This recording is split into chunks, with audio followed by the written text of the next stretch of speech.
A history of the Hisomv clan, as written by its masters. 500 men lie, vanquished before Tetsuji takes off his blindfold. We snap off a branch to make a weapon, but the tree must bear the wound. We do not fear death. Our lives have been cruel, the clan must always endure. Let me tell you the stories of the birth of the mighty Hisomv clan, from the time of our first and greatest master, Tetsuji. I tremble before Tetsuji, greatest ninja of clan Hisomv. The master accepts any student with the wit to uncover him. Glint of shuriken reflects as fear in the eyes of Tetsuji's prey. These poems tell the story of the mission that made Hisomv a legend. On a starless night, an unkindness of ravens lands along the wall. Drunken, laughing guards spill outside with joy to meet the eyeless faces. A thick liquid drips down a silken thread that hangs above a pillow. The flushing daimyo leaves his bed to find relief and never return. The hand that caressed one bride, a lover, no ears, lies still, palm open. Nightingales sing. From the floor their quarreling heralds an escape. A bamboo stalk bends beneath a foot that's in flight from a crimson pool. The ravens vanish as flames lick the roof. Ashes will smother a name. Tomorrow we bite the hand that feeds us today. Either way, we'll eat. After the war, most ninja went home, but not Master Tetsuji. On a journey along the Silk Road, he met a merchant who promised to restore his youth and glory. Hara's veterans spin tales over teacups and yawn at the peace.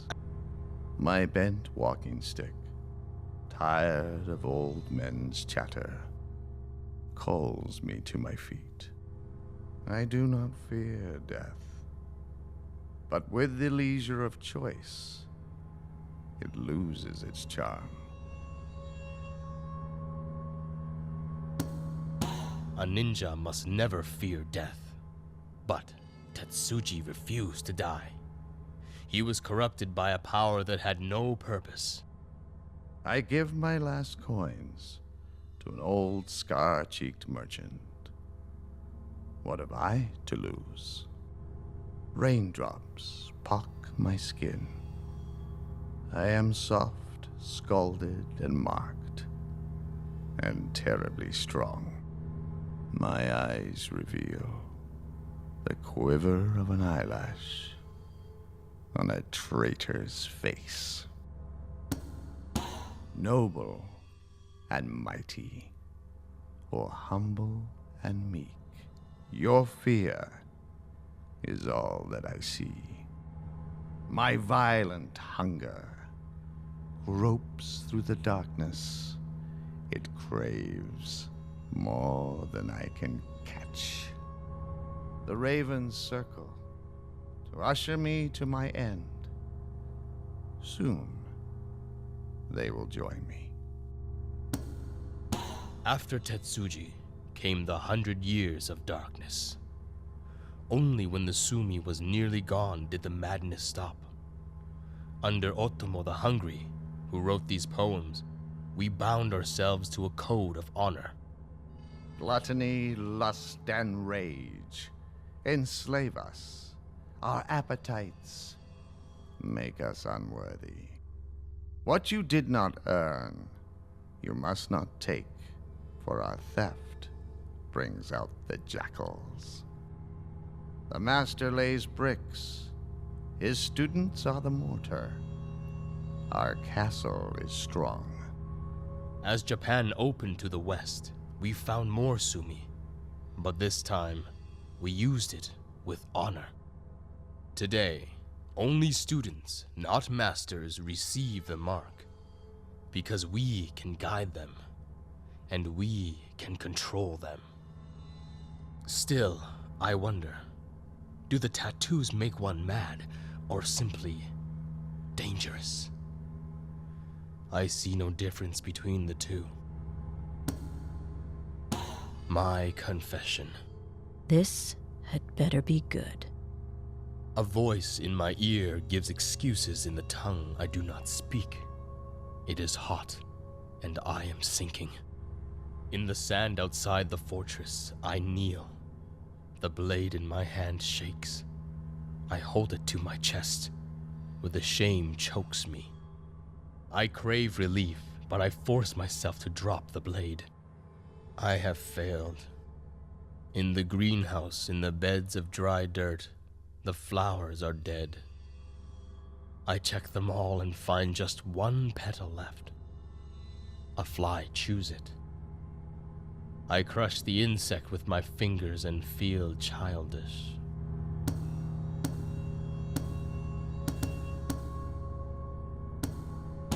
I have failed, but I cannot surrender. This era does not belong to us, but we can take from it. I have seen today's soldiers and the weapons they use. With these tools, we could adapt, and we could survive. But I must call one last student to bear the mark.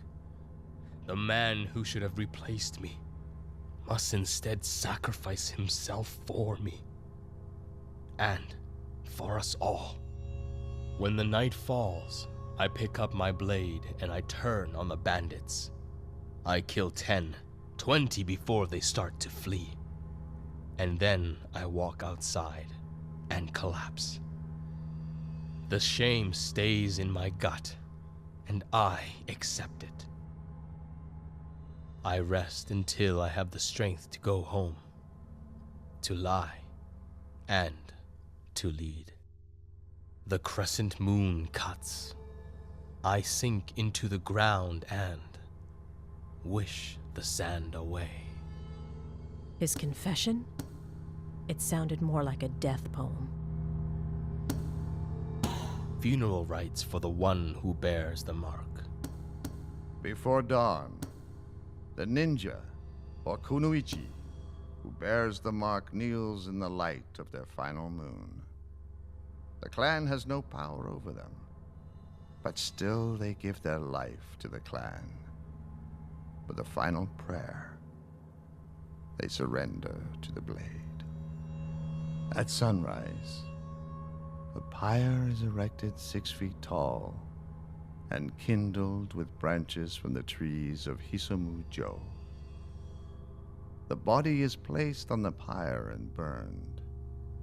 The fire scorches off the mark, and the spirit slips free of the trials of this life. At sunset, the entire clan takes part in the Kotsu-age and offers their gratitude to the one who has become an ancestor. A lesson and a warning. The master buries the remains in the shrine, in the heart of Hisomv. For without this death, the clan could not stand. Smug little monkey, you reach for the highest plum, but your grip is weak. You only climb high because your hard monkey skull won't crack in a fall. When your fur turns gray, that light, brave heart will leave you. Mock death while you can.